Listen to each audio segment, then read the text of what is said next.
Menurut BPS, Badan Pusat Statistik, pengeluaran orang Indonesia untuk rokok menjadi yang tertinggi kedua di antara daftar komoditas kebutuhan dasar makanan di Maret 2024. Tercatat orang Indonesia per batang rokok mencapai 37.950 per kapita per bulan. Bukan beda, Dek. Itu kan rokok luar negeri beda. Tapi ini bukan rokok luar negeri, rokok lokal. Cuman kalau misalnya rokok lokal tuh ada dia kalau tak salah tuh ada khusus tulisan dia, khusus kawasan mana gitu. Jadi tak boleh diperjualbelikan di luar kawasan itu. Walaupun nanti ujung-ujung ada juga dekat kawasan lain. Dekat Singapura, Malaysia tuh busa rokok dia yang kalau misalnya dekat rokok tuh kan ada busa dia kan.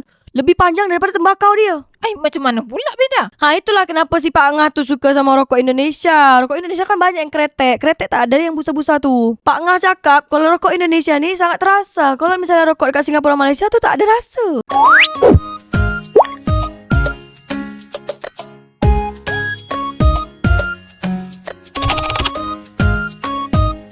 Rokok jadi pengeluaran terbesar kedua masyarakat Indonesia. Komoditas kebutuhan dasar 2024. Menurut BPS, Badan Pusat Statistik, pengeluaran orang Indonesia untuk rokok menjadi yang tertinggi kedua di antara daftar komoditas kebutuhan dasar makanan di Maret 2024. Tercatat orang Indonesia per batang rokok mencapai 37.950 per kapita per bulan untuk wilayah perkotaan. Nilainya hanya kalah di bawah pengeluaran beras per kilo yang sebesar 71.031 per kapita per bulan. Menurut SKI dari Kementerian Kesehatan Republik Indonesia, jumlah perokok aktif di Indonesia diperkirakan mencapai 70 juta orang. 7,4% diantaranya bahkan masih berusia 10 sampai 18 tahun. Di tahun 2022, Indonesia juga masuk jajaran perokok terbanyak di dunia. Proporsi sebagai 38,2% dari total penduduk. Good Stats ID.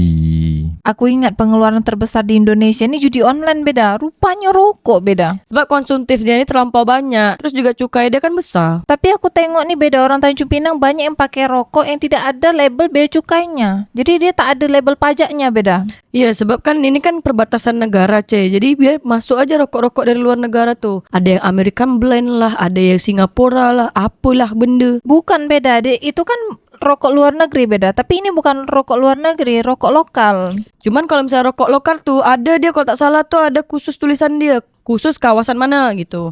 Jadi tak boleh diperjualbelikan di luar kawasan itu. Walaupun nanti ujung-ujung ada juga dekat kawasan lain. Kedai-kedai kecil dekat Tanjung Pinang ni juga beda. Ada juga jual rokok yang tak bercukai. Buat korang warga Malaysia Singapura, dekat Singapura Malaysia ni ada tak orang-orang yang jual rokok tak bercukai? Buat korang warga Singapura Malaysia, berapa harga sebungkus rokok dekat Singapura Malaysia di tahun 2025 ni? Coba korang komen kat bawah. Kalau dekat Indonesia nih, dia ada rokok perbungkus dari harga 7.000 sampai harga 37.000. 7.000 tu rokok apa beda? Kalau tak salah aku rokok Marlboro kretek yang kecil segini. Terus kalau rokok 10.000 rokok apa beda? Rokok yang kau cakap tadi lah yang tak bercukai tu. Harga dia murah-murah, makanya tak bercukai itulah murah. Tapi kalau misalnya kau ni belinya dekat minimarket, minimarket ni nak masangkan label pajak atau bea cukai, dia orang memang pasang pajak bea cukai, harga dia mahal, jadi 15.000, jadi 16.000 satu bungkus. Kau tak tanya kenapa kau tahu? Kenapa pula kau tahu beda? Dulu aku pernah kerja dekat kedai minimarket atau kedai runcit kat Tanjung Pinang ni. Terus rokok 30.000 tu rokok apa benda beda? Ngapa mahal sangat? Itu adalah rokok-rokok orang kaya atau orang bergengsi. Atau yang nak gengsi tak ada duit. Rokok Marlboro. Mahal sangat tu. Kalau rokok Sampurna ni di tahun 2025 sekarang dah berapa beda? Aku tak ingat pula, Aku dah tak kerja kat sana lagi. Tapi kalau mungkin aku bisa kisar-kisar dia aku agak tu harga dia sekarang dah masuk 20 ribuan atau 30, aku lupa. Dah tu apa yang membedakan harga rokok murah ni kok sampai mahal macam tu beda? Kalau rokok bea cukai ni kan dia masuk cukai, bayar cukai. Kenapa dia mahal macam gitu? Kalau tak bercukai ni kan langsung main bagi je. Tak payah bayar cukai. Tapi kalau orang Malaysia ni beda. Dia orang ni suka rokok Jisamsu kretek. Jarum kretek pun dia orang suka beda. Kau tahu dari mana ni, Pak Ngah tu dari Johor Malaysia. Kalau datang ke Tanjung Pinang, dia pasti sibuk nak beli Jisamsu kretek lah, nak jarum kretek lah. Kalau dah apa-apa ni, memang sukanya kretek-kretek. Sebab lebih keras katanya. Keras apa dia beda? Mana aku tahu. Kau tanyalah dengan dia orang. Pak Ngah ni kalau dah merokok sampai ngopi beda. Rokok tuh beda, disapu dia pakai kopi-kopi di samping kiri kanan di tepi-tepinya nih. Abis itu dia rokok, fu, kata dia beda. Pak Long kalau merokok, rokok dia tuh ditaruh minyak angin tepi-tepi dia. Hisap, memang tuh masuk angin banyak memang Pak Long nih. Tapi aku ngeri juga beda. Ternyata pengeluaran terbanyak orang Indonesia nih di rokok. Aku ingat judi online beda. Orang Indonesia yang kerja jadi admin judi kat Kamboja baru banyak, Ce. 1 tahun tuh bisa 100.000 orang yang berangkat ke Kamboja. Tetangga aku nih ada berapa banyak. Orang Indonesia berangkat ke Kamboja jadi admin judi beda. Jual pecel lele. Iyalah jadi admin judi kau ni pun. Kenapa dia orang tak berangkat ke Malaysia aja? Sebab kan Malaysia ada judi juga beda, legal pula. Kalau dekat Malaysia tuh judi dia judi offline bukan judi online. Terus kalau misalnya warga yang agamanya Islam tak boleh masuk. Sedangkan Indonesia mayoritinya Islam. Tapi kan kalau judi online nih dia nih boleh admin dari mana aja beda. Kenapa harus ke Kamboja? Kan Indonesia nih tak hanya ke Kamboja aja, Ce, orang-orang Indonesia. Ada yang ke Vietnam, ada yang ke Filipina, sama jadi admin judi juga. Menteri Komdigi ini pun cakap beda. Memang judi online ini di Indonesia terlalu banyak beda, sulit diberantas. Matikan satu situs judi, tumbuh 100 beda. Iklan-iklan dia kalau misalnya kita lagi nonton film tuh banyak betul. Oh, Apalagi iya. kalau nonton film di bajakan. Judi online nih beda, backingan dia kuat. Orang dalam semua, Ce, kan dah ketangkap tuh, Ce. Bagi yang protes titik 2, nanti kalau konsumsi rokok anjlok, perekonomian dan pendapatan negara dari cukai turun, bla bla bla. Tenang. Dengan menghilangnya rokok, perekonomian akan berubah atau bertransformasi menjadi lebih sehat. Siklus tembakau akan diganti oleh siklus perekonomian lain yang lebih sehat dan ramah lingkungan, kata Kurniawan The Pilgrim. Dijawab sama Rama Iman. Boleh minta tolong buat kasih contohnya, Mas? Karena selama ini juga justru beralihnya masih ke hal yang sama, yaitu rokok elektrik atau vape atau pod. Dijawab lagi sama Iko Ardians.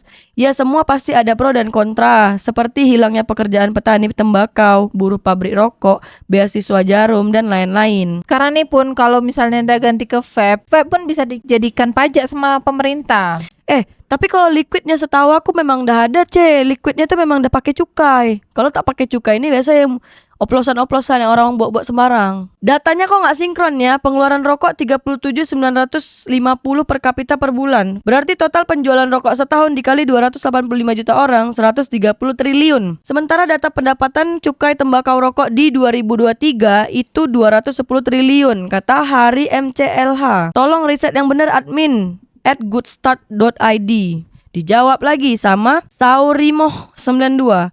Itu data per kapita sih, berarti dirata-ratakan untuk setiap orang. Belajar lagi dong, bos. Terus dijawab sama Ahmad Rehansyah. Cukai sama pendapatan hasil penjualan itu beda, Dul. Iya, ini data dari BPS, Badan Pusat Statistik. Jadi kemungkinan errornya ini sangat sedikit. Ce, tapi kalau misalnya kau tengok kotak rokok dekat Singapura, Malaysia tuh ngeri-ngeri, Ce. Sama lah kotak rokok dekat Indonesia pun ngeri-ngeri beda. Tapi lebih ngeri ya dekat Singapura dengan Malaysia, Ce, kotak rokoknya. Terus kata Pak Ngah bilang, dekat Singapura, Malaysia tuh busa rokok dia yang kalau misalnya dekat rokok kan ada busa dia kan, lebih panjang daripada tembakau dia. Macam mana pula beda? Itulah kenapa si Pak Ngah tuh suka sama rokok Indonesia. Rokok Indonesia kan banyak yang kretek. Kretek tak ada yang busa-busa tuh. Pak Ngah cakap kalau rokok Indonesia nih sangat terasa. Kalau misalnya rokok dekat Singapura, Malaysia tuh tak ada rasa. Makanya orang Singapura Malaysia tuh suka dia beli rokok dekat Indonesia. Terus harga rokok dekat Indonesia ni lebih murah daripada dekat Singapura, Malaysia. Setahu aku kata Pak Ngah tuh, Pak Ngah pernah pergi ke Singapura. Dia beli rokok dekat Singapura harga boleh sampai Rp100.000. Di Indonesia baru Rp37.000. Itu pun yang paling mahal.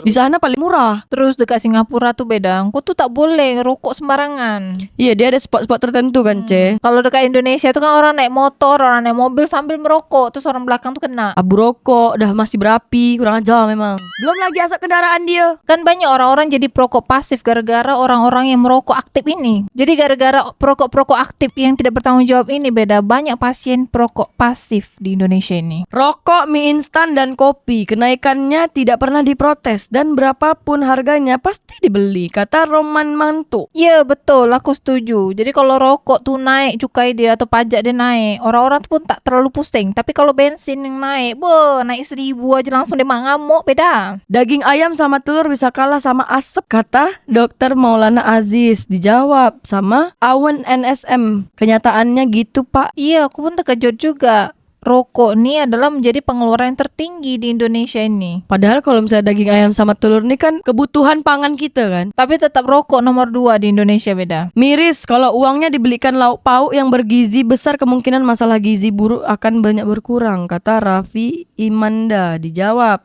sama ini imam. Tapi kembali lagi, nggak semua pria paham akan hal sepele tersebut. Dijawab lagi sama Arif Ahsan, mereka bukan nggak paham, mereka hanya memilih untuk mengabaikannya. Buat korang warga Singapura Malaysia, berapa satu hari korang menghabiskan rokok? Tapi buat korang yang merokok lah. Buat korang warga Indonesia yang perokok aktif nih, berapa bungkus atau berapa duit yang korang keluarkan dalam waktu 1 bulan?